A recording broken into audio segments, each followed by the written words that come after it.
Good morning. Back with another truck video. This time it's the International Paystar 350 by, well, it's an Ertl model, but AMT now puts their name on it. But anyway, this model was actually made I bought it in 2000, I was going to say early 2000s, but let's go with 2006 because that's what the instructions say on it. And you can tell that because it was molded in gray instead of the yellow like the new ones are today. So anyway, I just wanted to stay with that theme, so I just clear coated with lacquer, tester's lacquer that is, and then put the black on it. That's just Tamiya black on there. And it's actually a pretty nice kit. I built one of the original ones when I was a kid, and it got all busted up over the years. But as you can see here, yeah, I painted underneath and everything, and added the tail lights and put there's stickers on the back, and call it the Widowmaker. That's a good name for a mining truck, don't you think? Then a 50-ton max load in there.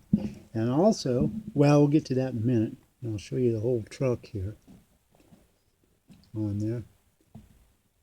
And it says GMC diesel in there, but for you that don't know,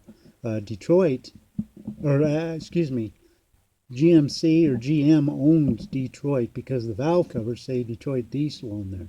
And what that actually is it's two 8-cylinder blocks bolted together in this truck to make a 16-cylinder diesel motor. And then I added the clearance lights, painted all the international details on there, and then I put Ertl on the front of it. Come back around here and I'll get some close-ups of like the inside on there.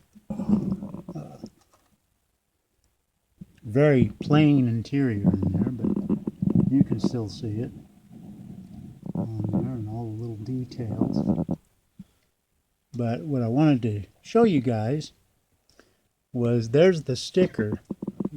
This was off the box, and I wanted to keep that because I paid it was made in 1974 on there, and you can barely read the price tag, but it's $37.99. I don't know if the camera will pick that up or not. Let's see if it'll focus it. But that's what I paid for that thing back in 2006, and I just now got around to building it. I started working on it last winter, and just now finished it up. And I'm pretty happy with it. It had some issues with it.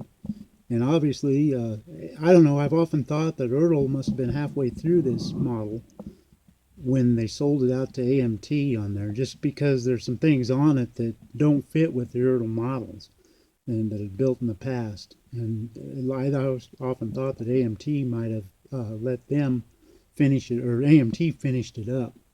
But they done a good job overall. You just got some sanding and some cutting and some fitting on parts. But when it's done, it looks good on there. But yeah, that's the AMT Payhauler 350 on there. And back in the day, it was the king of its trucks type of deal. Today, it's kind of a miniature version of what they have.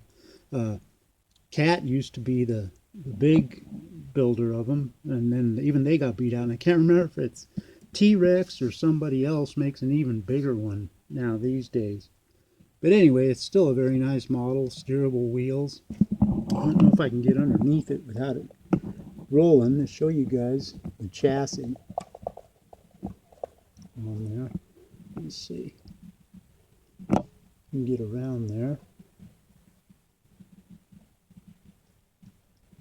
But anyway, I painted the driveline and the transmission. That's kind of a bright green with the orange so that you could see it. See if the camera will pick it up from the front. I left a skid plate off of it because it hides everything under there. And overall, yeah, it come out to be a real nice truck on there, a nice truck model. And you guys will see that on the channel again down the road. I haven't decided what I'm going to put it on a lowboy or if I'm going to put a load in it and see what happens. But at any rate, it will be back on the channel. And just to let you all know, I changed the channel up about a week ago on there because I found there's another channel on there called Trucks, and that guy does pretty much semi-trucks. So I changed it now. It's called Trucks by Dago, but just so you know, it's the same channel and just me. And then where it says add your name to it, I go by Dago because of my Italian heritage. My dad was Big Dago and I'm Little Dago, always been since I was born, I think. And I went to where it says my name on there or name you want to use. I went to my original CB handle, which was Colorado Bulldog. That was the original handle I had when I first started trucking.